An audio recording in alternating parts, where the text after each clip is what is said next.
లో పార్టిసిపేట్ చేసి తన టాలెంట్కి ప్రజల్లో ఏమాత్రం క్రేజ్ తగ్గలేదని ప్రూవ్ చేసుకుని 90s వెబ్ సిరీస్లో తనలోని నటుడి పదునెంతో మరోసారి చూపించారు. ఈ నెల మీ అక్క గృహప్రవేశం ఉందా? ఏదో ఒక గిఫ్ట్ ఇవ్వాలి కదా. చీటీ డబ్బులు ఈ నెల కట్టాలి. ఇంకా చిన్నోనికి సైకిల్ కొనాలి.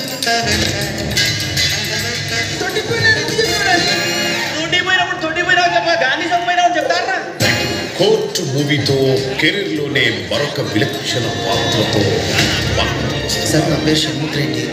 మేము వైజాగ్ నుంచి మాట్లాడుతున్నాం. మాదొక కేసు గురించి మోహన్ రావు గారితో మాట్లాడాలి. సరే, ఇప్పటికైనా కలుస్తావా? కలుస్తా, టైం వచ్చినప్పుడు. మీరు శుక్రవారం సాయంత్రం వచ్చేయండి. ఎలాగో సాటర్డే సండే కోర్ట్ హాలిడే కాబట్టి సార్ మీతో డీటెయిల్గా మాట్లాడతాం. అయితే మేము శుక్రవారం వచ్చి ఫోన్ చేస్తాం sir. Okay.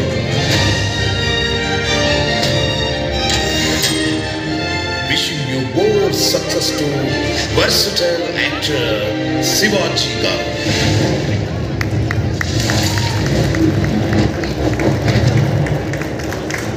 My dear audience, ఈరోజు కోర్టులో మీ అందరి సమక్షంలో కొన్ని కేసులు నేను వాదించాలనుకుంటున్నాను.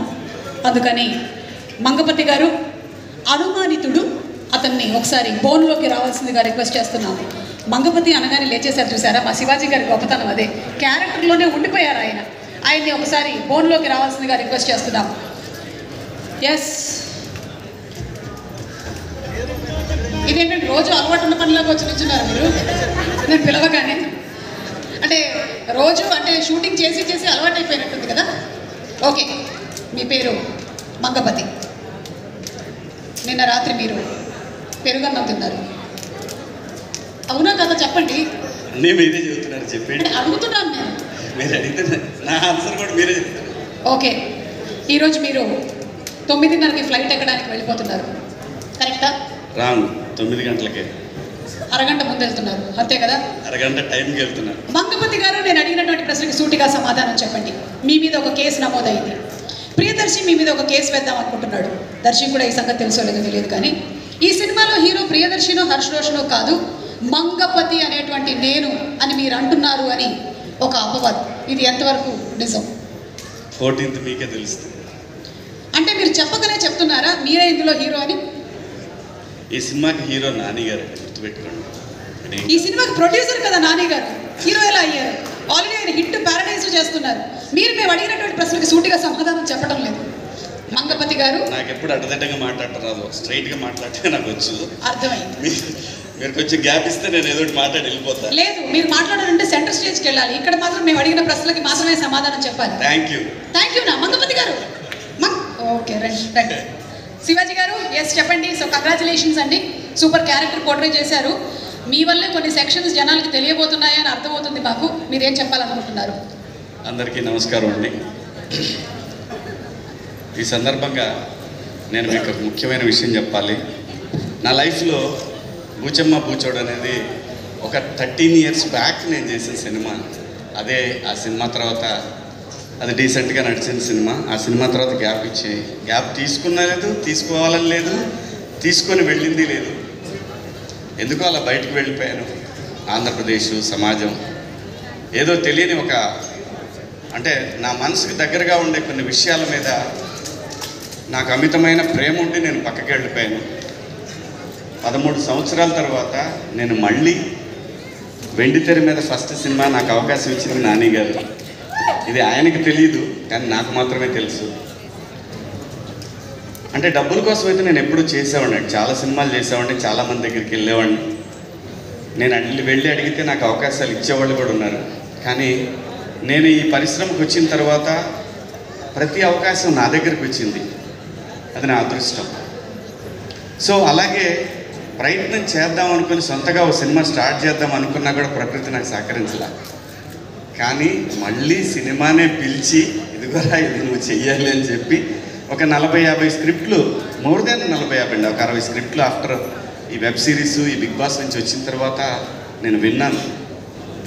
అందులో నాకు మొట్టమొదటిగా బాగా నచ్చింది మంగపతి క్యారెక్టర్. అట్టు ఏ ఆర్టిస్ట్ అయినా కూడా ఒక గ్యాప్ వచ్చిన తర్వాత ఒక మంచి బ్యానర్లో ఒక మంచి సినిమాలో రావాలని కోరుకుంటాడు.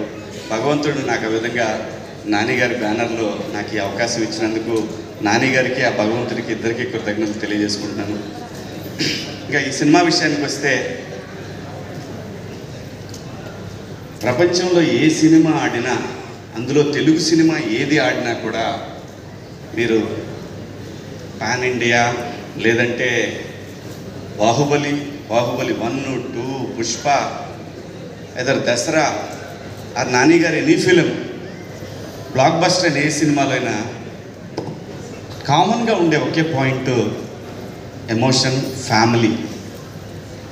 ఫ్యామిలీ లేకుండా ఏ సినిమా బ్లాక్ బస్టర్ అవ్వలేదు ఇంతవరకు కూడా. ఎక్కడా కూడా ఫ్యామిలీ ఎమోషన్ లేకుండా ఏ సినిమా కూడా, రేర్గా అప్పుడప్పుడు జరుగుతూ ఉంటాయి, కానీ మీరు ఏ బ్లాక్ బస్టర్ సినిమా తీసుకున్నా ఒక ఫ్యామిలీ, ఆ ఫ్యామిలీ వెనకాల జరిగే కథ, ఆ డ్రామా మాత్రమే సినిమాని నడిపిస్తుందని బలంగా నేను చూసినట్టు వరకు నా అనుభవంలో నేను తెలుసుకున్నది. అలాగే ఈ సినిమాలో ఇండియాలో హిందూ సంప్రదాయంలో ఆడపిల్ల ఉన్న ప్రతి కుటుంబంలో కూడా మంగపతి ఉంటాడు. ఇది రియాలిటీ. సో మనందరం ఒక కాన్స్టిట్యూషన్ కట్టుబడి బతుకుతున్నాం కాబట్టి, సో దానికి లోబడి ఉండాలి కాబట్టి, కేసులు గట్రా ఉంటాయి కాబట్టి, దాన్ని కూడా క్రాస్ చేసి దానికంటే కూడా మా ఫ్యామిలీలో ఉన్న ఆడపిల్ల అని అనుకొని పరిధులు దాటినటువంటి ఒక క్యారెక్టరు మంగపతి. ఈ క్యారెక్టర్ ఇప్పుడు మీకు నార్మల్గా కనిపించవచ్చు, లేదంటే నాని గారు ఎలా ఇచ్చారో నాకు తెలీదు, కానీ అది నాకు చాలా పెద్ద పేరు తీసుకురాబోతుందని బలంగా నమ్ముతున్నాను. ఈ క్యారెక్టర్లో ఇక నేనే కదండి, ఈ సినిమాలో ఏ క్యారెక్టర్ లేకపోయినా కూడా సినిమా ఆడదు. అంత అద్భుతంగా డిజైన్ చేశాడు డైరెక్టర్. అలాగే దాన్ని యాక్సెప్ట్ చేసిన నాని గారు, నిజంగా నాని గారి బ్యానర్ మనస్ఫూర్తిగా నేను ఒక సూపర్ గుడ్ ఫిల్మ్స్ లాగా కొత్త డైరెక్టర్లకి చాలామందికి పిలిచి చౌదరి గారు స్క్రిప్ట్ విని ఆ డైరెక్టర్ మీద వదిలేశారు. ఇలాగే ఈ సినిమా కూడా చూశాను నేను, ఎందుకంటే నేను ప్రొడక్షన్ చేస్తాను. చూసినప్పుడు నాకు అనిపించింది, ఒక డైరెక్టర్ మీద నమ్మకంతో ఒక టీంకి అప్పచెప్పేసి అసలు ఆయన ఎక్కడా చూడలేదు నేను నాని గారిని. సో నేను అది ఆర్బి చౌదరి గారి కాంపౌండ్లో చూశాను. ఒక డైరెక్టర్ మీద నమ్మాడు అంటే నమ్మి ఇచ్చేసిన తర్వాత ఇంకా దాంట్లో ఎటువంటి వేలు పెట్టకుండా సినిమాని అలా అలవకగా కంప్లీట్ చేశారు ఈ సినిమా.